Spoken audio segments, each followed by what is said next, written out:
Hey guys, I've been meaning to give a go to making a video about, games that I've been playing. I've been playing a lot of this game, Chaos Your Nightmare lately. And since I assume there's gonna be new people joining and stuff, I wanted to see if I could make something to help some people out about certain things that I've seen in the community and even like friends of mine communicate as to like, hey, this ain't working so well for me. I wonder what will be happening.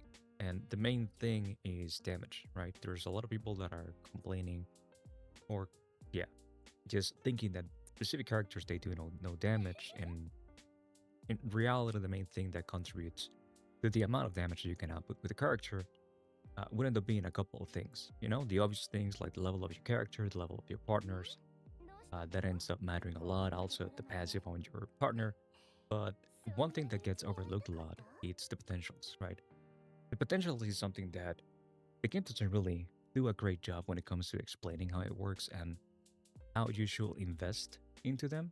And you can actually get a big power spike from investing into them depending on the type of characters that you're playing, right?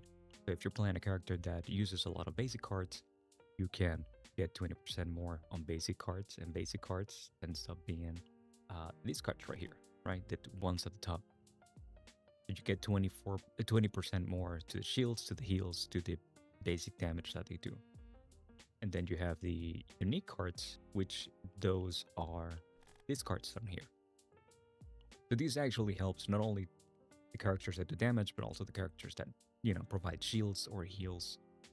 And it is very important that you invest into them as much as you can once you figure out which are going to be your mains. Because one big problem the game has currently is the lack of resources that we have when it comes to investing into characters. And this is something that gets really, really expensive. So you want to be careful. You want to make sure that you have a team or maybe two teams that you really, really like and then start investing into them in whichever way you see fit. Because not every single thing is going to be super useful. Just, make sure that you read them and upgrade your character in the best way possible. Then another thing that really helps your damage, it's these stacks right here. The morale stacks, the resolve stacks, the fortitude stacks. They are very, very important. They add 20% more per stack.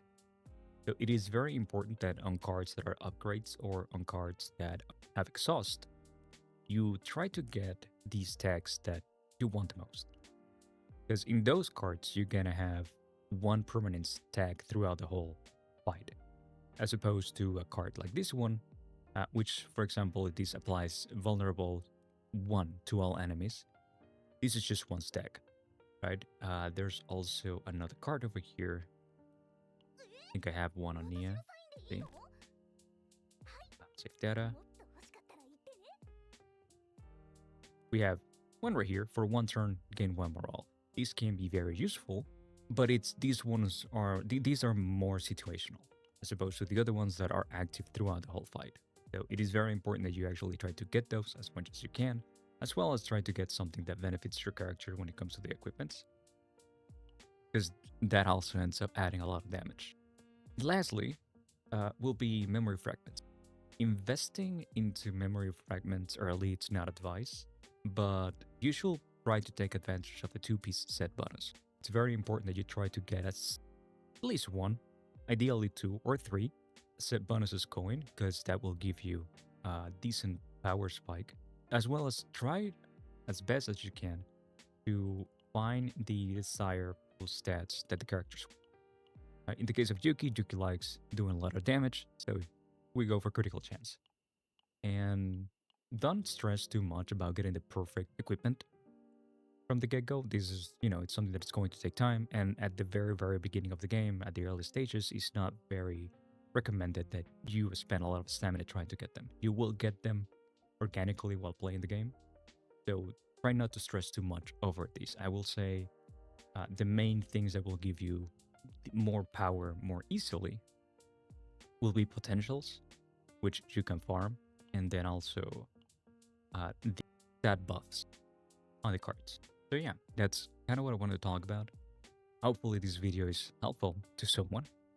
If you have any suggestions or requests, recommendations or whatever when it comes to things that you would like me or someone to talk about, feel free to leave them in the comments down below. I stream pretty regularly, and tomorrow when Chizuru goes live, I'm going to be streaming and playing for a long time until I get tired, basically.